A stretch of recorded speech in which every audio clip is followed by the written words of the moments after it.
Healthway Medical has been in existence since 1998, okay, and it was really a deliberate effort on the part of the owners then to put it in the malls, because we're here in Metro Manila, we're kind of stuck, especially the one, of course, here in the city. The only places where we go to during the weekends and do everything is in the malls. And then it was in 2002 that Genrex took over, Genrex of Hong Kong. Yeah. Genrex of Hong Kong is under HKRI. HKRI is a property development company in Hong Kong. And then in 2002, they took over the management, the control of Healthway. Right now, we have 7 clinics and then 1 aesthetic clinic, which is Clarity.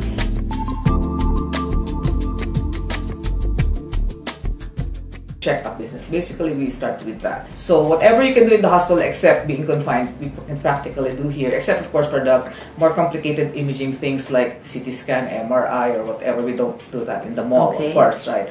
Here in the Philippines, it's a requirement by the government.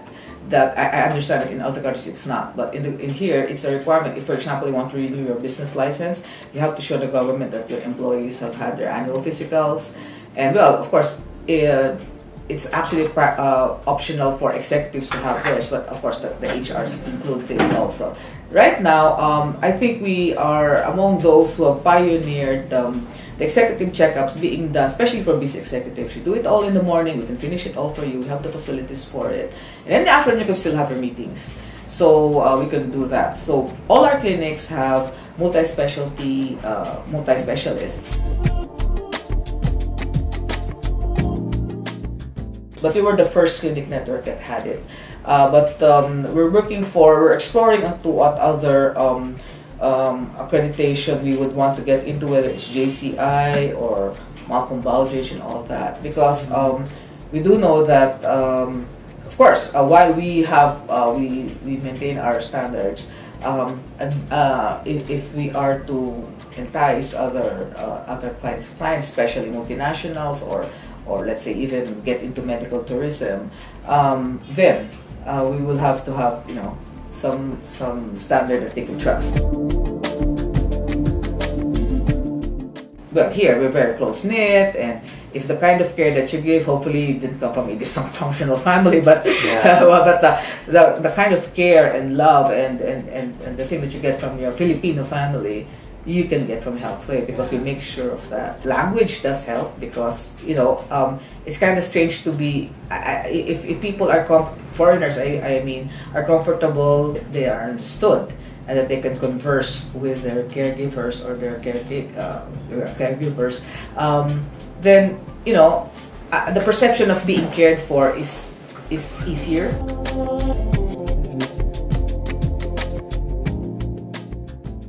Definitely, the real feeders of the clinics are, if you will go with economic levels, A being the highest and E being the ones, I don't know if there's even an F with poverty level at all.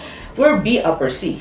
Yeah. So those are the ones that really make up the bulk of our clients. There's a growing awareness, and yes, we are targeting you mostly the ones, and they are the ones gravitating towards our clinics, like middle 20s to about mid 40s. Definitely those that are in the working group, which is what feeds our clinics, are middle class.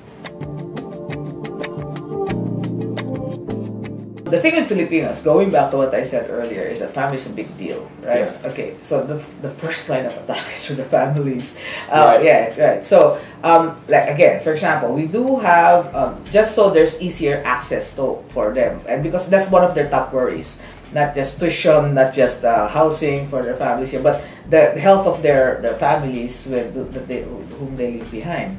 So we have things, for example, like our health wallet. It's the first, we're the first to offer it. So because we have a network, and they can access it, and we're fairly distributed in Metro Manila, though we do look forward to even putting up other facilities some more. They can have that loaded, just like you would load your prepaid phone load, have that loaded and use that as a debit card in any of our clinics. Right. So we call it our health wallet. So they can buy that for their families here, and it's transferable, and they can load it as so their relatives don't have to really literally carry cash.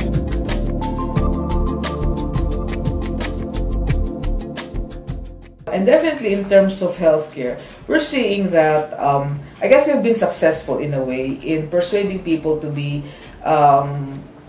more wellness oriented, and therefore to keep themselves from being confined. Yeah. So we are just offering basic services. Definitely we want to expand our services further. We see where people gravitate towards the usual. Of course, there's still the continuing need for good doctors and good staff. That's a given. But there are certain services, for example, that definitely we see a lot of growth in, especially minor surgical procedures, for example, specialties like diabetes, dentistry. Well, so thank you so much. Oh, thank you. Yeah.